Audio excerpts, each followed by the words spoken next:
Selamat pagi semua. Welcome to a day in my life. Di sini aku bangun sekitar jam 7 dan mau siap-siap ke kampus karena mau tanda tangan berita acara. Nah, tapi sebelum ke kampus aku pengen makan dulu. Tapi kebetulan ternyata aku lupa untuk beli makanan dan gak ada makanan deh. Dan akhirnya aku siap-siap dulu, cuci muka dulu di sini sebelum pergi ke kampus kalian beli makanan.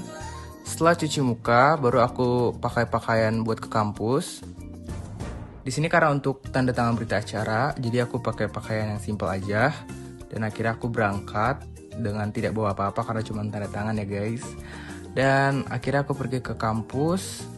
Dan di sini aku keluar, ini adalah lingkungan bagian kos aku. Kos aku tuh sebenarnya dekat dari kampus, sebelahan. Dan di sini ini udah sampai prodi. Di sini aku udah selesai tanda tangan berita acara, lagi menuju pergi ke warung. Nah, di sini adalah Pasca Sarjana, tempat Fakultas Ilmu Pendidikan Psikologi. Nah, di sini aku udah sampai ke tempat makannya, warung makannya. Tapi kebetulan karena masih pagi, jadi masih sedikit. Jadi aku pindah warung dan akhirnya aku memutuskan untuk beli nasi kuning. Dan setelah beli nasi kuning, aku pulang. Kebetulan juga waktu di jalan pulang aku ketemu temen aku. Dan akhirnya aku pulang dengan membawa sebungkus nasi kuning.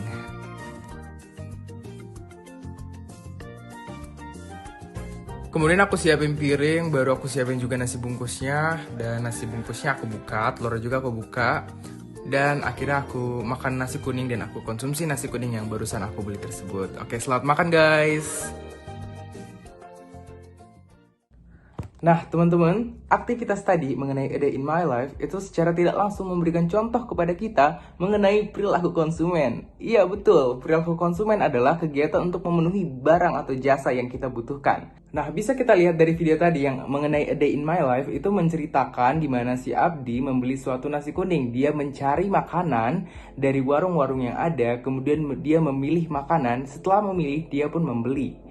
Nah, secara spesifiknya lagi, perilaku konsumen itu adalah kegiatan atau aktivitas individu untuk memenuhi kebutuhannya melalui memilih, mencari, membeli, menggunakan, kemudian juga membuang, dan terakhir adalah mengevaluasi dari barang-barang atau jasa produk yang ia gunakan. Nah, sedangkan menurut ahli dari Philip Kotler dan Gary Armstrong mengatakan bahwa perilaku konsumen adalah tindakan yang langsung terkait dengan memperoleh, mengkonsumsi, dan membuang produk dan jasa, termasuk proses keputusan yang mendahului dan mengikuti tindakan tersebut. Nah, sampai sini cukup paham ya teman-teman mengenai pengertian atau definisi perilaku konsumen. Namun, tidak sampai situ, perilaku konsumen itu terdapat dua jenis.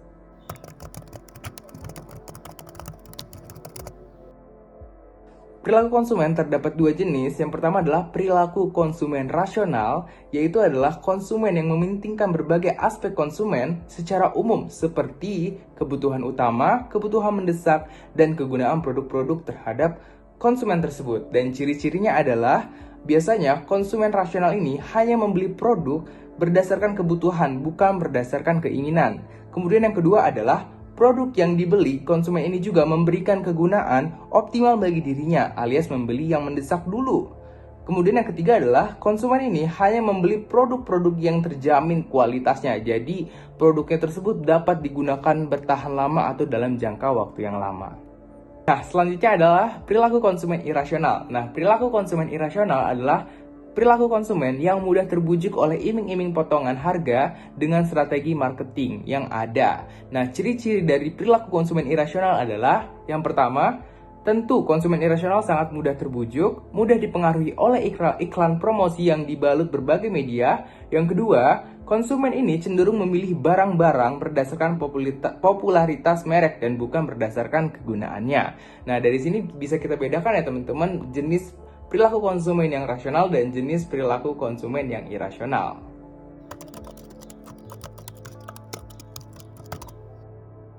Selain dari definisi dan juga jenis perilaku konsumen, terdapat juga faktor yang mempengaruhi perilaku konsumen tersebut. Dan banyak faktor yang mempengaruhi perilaku konsumen tersebut, seperti faktor psikologis, faktor situasional, kemudian juga ada faktor sosial. Namun dalam video ini, saya akan membantu menjelaskan kepada Anda faktor yang mempengaruhi perilaku konsumen dalam dua pendekatan. Yang pertama adalah faktor internal, dan yang kedua adalah faktor eksternal.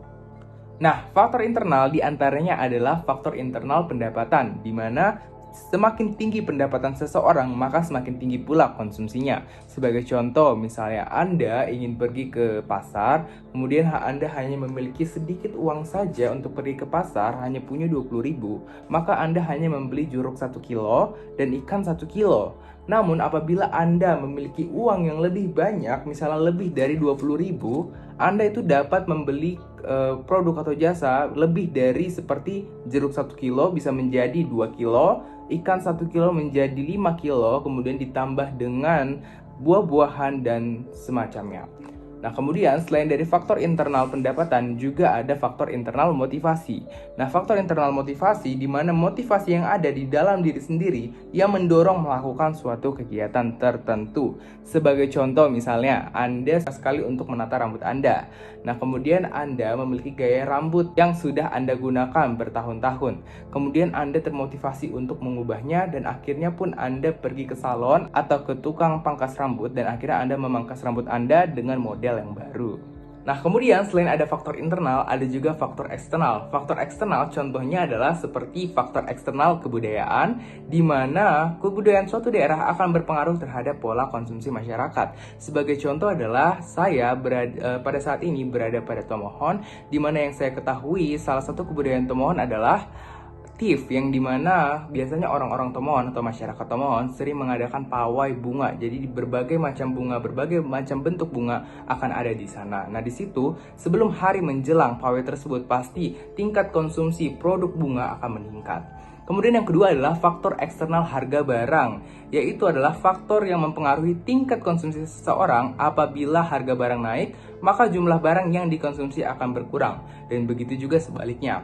Sebagai contoh, setiap seminggu sekali saya pergi ke pasar untuk membeli ikan 2 kg. Kenapa saya membeli ikan 2 kg? Karena harga ikan 2 kg itu seharga 10.000. Namun apabila harga ikan naik dari 2 kg 10.000 menjadi 2 kg menjadi 20.000, maka saya akan menurunkan konsumsi saya menjadi 1 kg ikan yang sesuai dengan budget yang saya miliki.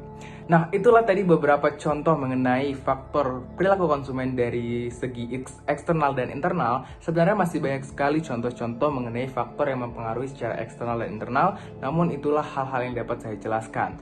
Nah, selain faktor-faktor yang mempengaruhi perilaku konsumen, ada pun teori yang menyatakan mengenai perilaku konsumen dari beberapa ahli adalah: yang pertama, ada teori utilitas dikemukakan oleh ahli ekonomi bernama Jeremy dan John. Teori ini menyatakan bahwa perilaku konsumen didasarkan pada maksimisasi utilitas ataupun kepuasan. Yang kedua, ada teori yang dikemukakan oleh Ivan Pavlov dan Skinner. Nah, dalam teori conditioning klasik itu melibatkan pembentukan asosiasi antara stimulus netral dan stimulus yang sudah ada sebelumnya. Kemudian yang terakhir adalah teori hierarki kebutuhan Maslow yang dikemukakan oleh Abraham Maslow dan menggambarkan hierarki kebutuhan manusia.